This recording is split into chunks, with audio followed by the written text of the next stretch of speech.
ব্রেকফাস্টে বা ডিনারে দারুণ স্বাদের স্বাস্থ্যকর কিছু রেসিপি বানাতে মন চাইলে এই রেসিপি বাড়িতে বানিয়ে দেখতে পারেন। খুব কম সময়ের মধ্যে রেডি হয়ে যায় আর খেতেও বেশ ভালো হয়। আশা করি আপনাদেরও খুবই ভালো লাগবে। আর এই রেসিপিটা শেষ পর্যন্ত দেখার জন্য আপনাদের কাছে অনুরোধ রইল। তো চলুন বানানো শুরু করা যাক। নমস্কার, আমি রুমি। আপনাদের সবাইকে আবারও একটা দারুণ স্বাদের রেসিপিতে স্বাগত। প্রথম একটা বড় সাইজের মিক্সিং বোল নিয়েছিলাম, তার মধ্যে দিয়ে দিচ্ছি 1 বাটি বেসন। এখানে প্রায় 200 গ্রামের মতন বেসন দিয়ে দিলাম। এবার আমি দিয়ে দিচ্ছি অল্প একটু লবণ, মানে স্বাদ অনুযায়ী লবণ দিলাম, চা চামচের 4 ভাগের 1 ভাগ। এবার আমি দিয়ে দিচ্ছি গ্রেট করে রাখা গাজর। আপনারা আপনাদের পছন্দ মতন যে কোনো সবজি এর মধ্যে দিতে পারেন। আর আমি দিয়ে দিচ্ছি একটা কুচনো পেঁয়াজ। এবার আমি দিয়ে দিলাম 2টো কুচনো কাঁচা লঙ্কা। আর আমি দিয়ে দিচ্ছি সামান্য পরিমাণ ভাজা মশলার গুঁড়ো। এখানে আমি গোটা জিরে ও ধনেকে শুকনো খোলায় ভেজে গুঁড়ো করে রেখেছিলাম, সেখান থেকে অল্প একটু ভাজা মশলার গুঁড়ো দিয়ে দিলাম।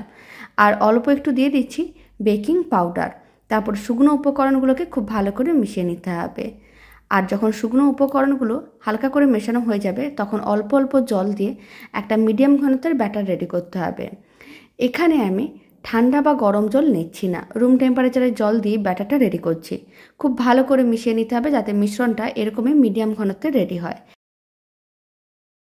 সমস্ত কিছু খুব ভালো করে মেশানো হয়ে গেছে, মিশ্রণটা এরকমই রেডি করতে হবে। এবার আমি মিশ্রণটার মধ্যে দিয়ে দিচ্ছি অল্প একটু গরম মশলার গুঁড়ো। গরম মশলার গুঁড়োটা শেষে দিলাম, আপনারা চাইলে একসঙ্গে দিয়েও ভালো করে মিশিয়ে নিতে পারেন। ব্যাটারটা রেডি হয়ে গেছে, এবার এক সাইডে রেখে দিচ্ছি। এদিকে একটা কড়াইকে গ্যাসের ওভেনের উপরে বসিয়ে দিয়েছিলাম, কড়াইটা ভালো করে গরম করে নিয়েছি। অল্প একটু তেল ভালো করে ছড়িয়ে নিলাম, আর ভালো করে গরমও করে নিতে হবে। এখন ফ্লেমটা মিডিয়াম টু লোতে করে দিয়েছি। কিছুটা পরিমাণ মিশ্রণ আমি কড়াইয়ের মধ্যে দিয়ে দিলাম। তারপর একটু গোল করে ঘুরিয়ে নিতে হবে, মানে ব্যাটারটা যাতে চারিদিকে ভালো করে ছড়িয়ে যায়। ভালো করে ছড়িয়ে নেওয়ার পরে ফ্লেমটা মিডিয়াম টু হাইতে করে দিলাম। প্রায় এইভাবে 2 মিনিট রেখে দিয়েছিলাম। এখন অল্প একটু তেল ছড়িয়ে দিলাম। তারপর সাইডগুলোকে এইভাবে একটু আলাদা করে দেখে নিতে হবে সাইডগুলো আলাদা হয়ে যাচ্ছে কিনা। যদি মনে হয় সাইডগুলো আলাদা হয়ে যাচ্ছে, তখন এইভাবে উল্টে পাল্টে দুদিকে হালকা লাল করে ভেজে নিতে হবে। খেতে ভীষণ ভালো হয়, বাড়িতে বানিয়ে দেখতে পারেন। আর বানানোর জন্য খুব বেশি টাইমেরও প্রয়োজন পড়বে না। এবার বাকিগুলো রেডি করে নিতে হবে। সমস্তগুলো রেডি করে নিয়েছিলাম, এবার একটা প্লেটের মধ্যে সার্ভ করে নিয়েছি। ভীষণ নরম তুলতুলে হয় আর খেতেও বেশ ভালো হয়। অল্প একটু টমেটো কেচাপ দিয়ে সার্ভ করে দেখতে পারেন। আশা করি রেসিপিটা আপনাদের খুবই ভালো লাগবে।